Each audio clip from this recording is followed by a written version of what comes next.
Good noon class 2 students. अब आपकी हिंदी की क्लास है और हिंदी की क्लास में कल हमने जो आपका पार्ट 4 चल रहा है अधिक बलवान कौन, इसमें ताकत की बात से रिलेटेड ये क्वेश्चन किए थे का, ख और गा, है ना। तो आज हम इसके नीचे देखते हैं क्या है।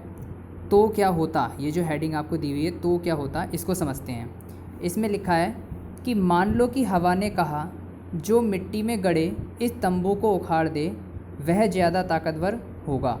ऐसा होता तो कहानी में आगे क्या होता, सोचो और बताओ। देखिए, इस क्वेश्चन का आंसर किसी भी विद्यार्थी को अपनी कॉपी में नहीं करना है, इसको हम सिर्फ ऐसे ही समझेंगे, ठीक है। ये बस इस वीडियो के माध्यम से सब ऐसे ही समझते हैं। मान लीजिए कहानी में जब हवा और सूरज के बीच में बहस हुई थी तो उन्होंने ये कहा था कि जो भी इस आदमी का कोट उतरवा देगा वो ज़्यादा ताकतवर होगा। लेकिन हवा ऐसा ना कहती, बल्कि वो ये कहती कि एक मिट्टी में एक जगह तंबू गड़ा हुआ है, ठीक है, टेंट गड़ा हुआ है, तो उस तंबू को जो उखाड़ देगा अपने ताकत से वो ही ज़्यादा ताकतवर होता। तो क्या होता, तो उस कहानी का परिणाम क्या होता। तो क्या, जैसे कि अभी सूरज लास्ट में ताकतवर निकला था, अंत में ताकतवर निकला था, तो क्या हवा भी ताकतवर निकल सकती थी। देखिए, अगर तंबू को उखाड़ने की शर्त लगती तो हवा बहुत तेज़ वेग से, बहुत तेज़ गति से चलती और अपने वेग से वो स्तंभ को उखाड़ देती। लेकिन सूरज चाहे फिर अपनी कितनी भी गर्मी बढ़ा लेता, लेकिन गर्मी से तो सिर्फ जो जानवर होते हैं या इंसान होते हैं उनको ही फ़र्क पड़ता है, या पक्षी जो होते हैं, तंबू को कोई फ़र्क नहीं पड़ता, वो जैसा गड़ा था वो वैसे ही गड़ा रहता। यानी उस परिस्थिति में हवा जीत जाती, हवा ज़्यादा ताकतवर हो जाती, है ना। तो ये आपको समझ में आ ही गया होगा। बस इसका आंसर आपको लिखना नहीं है। अब देखिए, नीचे लिखा है शब्दों का खेल। ये वाला कार्य जो है हम अपनी नोटबुक में करेंगे, लेकिन पहले इसको समझ लेते हैं। शब्दों का खेल में क्या दिया हुआ है, यहाँ पे आप देखिए कि उस पर आका डंडा, फिर ज, फिर म, फिर ह, फिर ला। अगर इसको हम मिलाकर पढ़ेंगे तो ये क्या हो गया, ताज महल, ठीक है। तो ताजमहल सभी ने देखा होगा, ये उत्तर प्रदेश के राज्य आगरा में स्थित है। तो ताजमहल शब्द लिखा हुआ है। अब यहाँ पर इस ताजमहल शब्द में 5 अक्षर हैं। इन 5 अक्षरों से और छोटे छोटे अक्षर निकाल कर भी बहुत सारे शब्द बन सकते हैं। जैसे इन्होंने यहाँ निकाले हैं, यहाँ पर 6 शब्द छिपे हैं। जैसे कि ता और जा को मिला दें तो खाली ताज एक शब्द हो गया, महल एक अलग शब्द हो गया, माँ हा और ला को मिला दें तो, फिर ज और माँ को मिला दें तो जम, है ना, जमना जो होता है, कोई चीज़ जम जाती, फ्रीज हो जाती है। फिर हा और ला को मिला दें तो हैले हल हो गया। या फिर शुरू का सबसे पहला ता ले लें और लास्ट वाला आखिर वाला ला ले लें तो ताल हो गया। फिर माँ या ला ले लें तो मल हो गया। तो इस तरीके से कई सारे नए शब्द इससे बन सकते हैं। तो अब आपके लिए ही एक कार्य दिया गया है, ये ऊपर एक उदाहरण आपको समझाया गया था।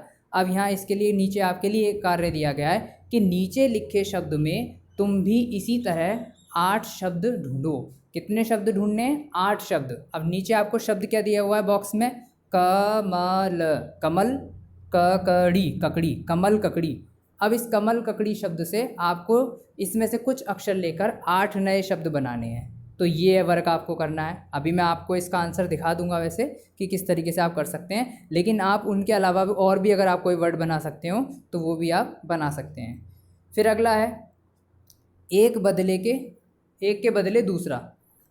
बलवान की जगह हम ताकतवर शब्द का इस्तेमाल कर सकते हैं।